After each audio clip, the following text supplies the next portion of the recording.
بسم اللہ الرحمن الرحیم قد جاءکم من اللہ نور و کتاب مبین آمنت باللہ صدق اللہ مولانا العظیم ان اللہ و ملائکتہ یصلون علی النبی یا ایہا الذین آمنوا صلوا علیہ وسلموا تسلیما۔ درود پاک باوجود بلند پڑھیں۔ الصلاۃ والسلام علیک یا سیدی یا رسول اللہ وعلی آلک و اصحابک یا سیدی یا حبیب اللہ۔ الصلاۃ والسلام علیک یا سیدی یا نبی اللہ وعلی آلک و اصحابک یا سیدی یا نور اللہ۔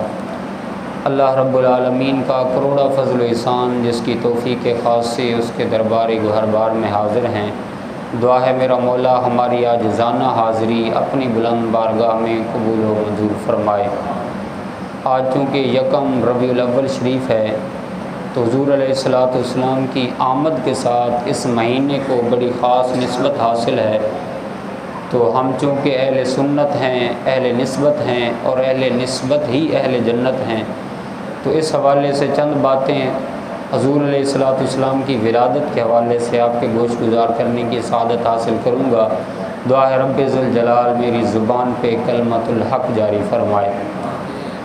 ارشاد فرمایا قد جاءکم من اللہ نور و کتاب مبین، تحقیق تمہارے پاس اللہ کی طرف سے ایک نور آیا اور ایک روشن کتاب آئی۔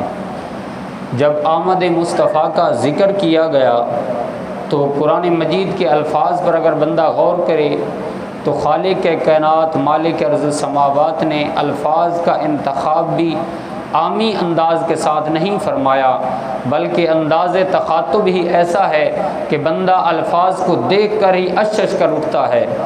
اگر انہی الفاظ پہ غور کریں تو پہلے قد ہے، پھر جاء کے اوپر مد ہے، پھر واو کے اوپر شد ہے، آواز خداوندی آتی ہے، آنے والا ایسے نہیں آیا بلکہ بڑی شد و مد کے ساتھ آیا ہے۔ اگر اس بات کو میاں صاحب کی بولی میں سمجھنا چاہیں تو آپ فرماتے ہیں کہ شداں مداں زیراں زبراں شان تری وچ آئیاں، عامہ لوکاں خبر نہ کائی خاصاں رمزاں پائیاں۔ یعنی وہ لوگ جو خاص ہوتے ہیں ان کو پتہ چل جاتا ہے کہ ان آیات کے اندر خالق کائنات نے اپنے محبوب کی آمد کا تذکرہ فرمایا ہے۔ اور حضور کی آمد ہوئی ربیع الاول کے مہینے میں۔ ربیع عربی میں بہار کو کہتے ہیں اور اول کا معنی ہے پہلی بہار، تو اگر اس کا ترجمہ اردو میں کیا جائے تو گویا ترجمہ یہ بنتا ہے کہ ربیع الاول پہلی بہار، ادھر پہلی بہار آتی ہے ادھر مصطفیٰ جلوہ گر ہو جاتے ہیں۔ فرمایا اے مصطفیٰ تو جب زمانے کے اندر ہر طرف تند و تیز آندھی چلی ہوئی تھی، کفر و شرک کی ظلمت کا اندھیرا تھا، کہیں بچیوں کو زندہ درگور کیا جا رہا ہے، کہیں ماؤں کو منڈیوں میں بیچا جا رہا ہے، کہیں باپ کی توہین ہو رہی ہے تو کہیں بیوی کو پاؤں کا جوتا شمار کیا جا رہا ہے، کہیں غلاموں پہ ظلم و ستم کیا جا رہا ہے۔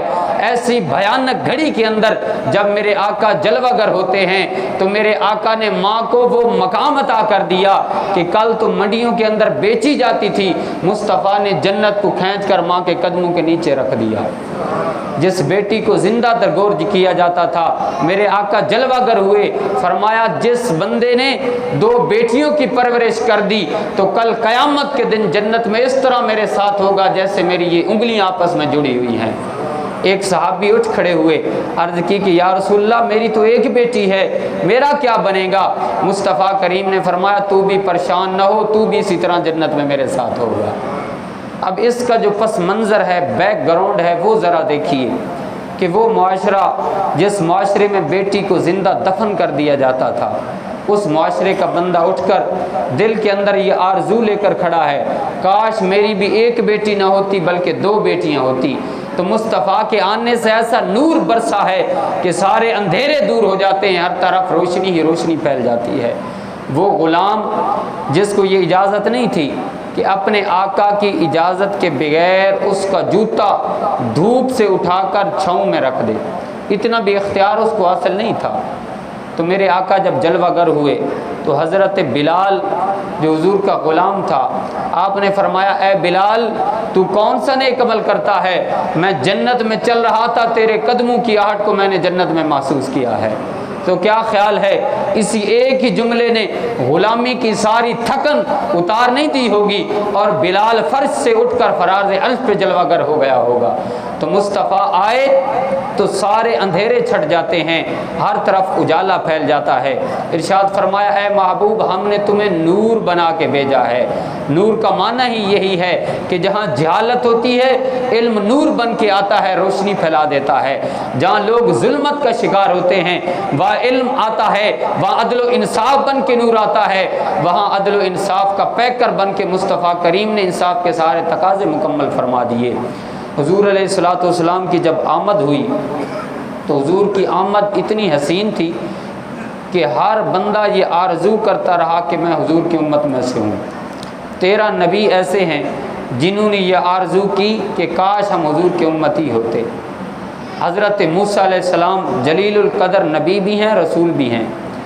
آپ کا نام حضور علیہ الصلوۃ والسلام کے امتی ہونے کی تمنا کرنے والوں میں نمایاں نظر آتا ہے۔ ایک دن الواح تورات کو کھولا تو اس کے اندر ایک امت کا تذکرہ پڑا کہ اللہم انی اجد فی الالواح امتا اناجیلہم فی صدورہم۔ مولا ایک امت کا تذکرہ پڑا ہے کہ ان کے نبی پہ سینے پہ نازل ہونے والی کتاب چھوٹے چھوٹے بچے اپنے سینوں میں حفظ کر لیں گے۔ اللہم اجعلہ من امتی، اے مولا وہ امت میری امت بنا دے۔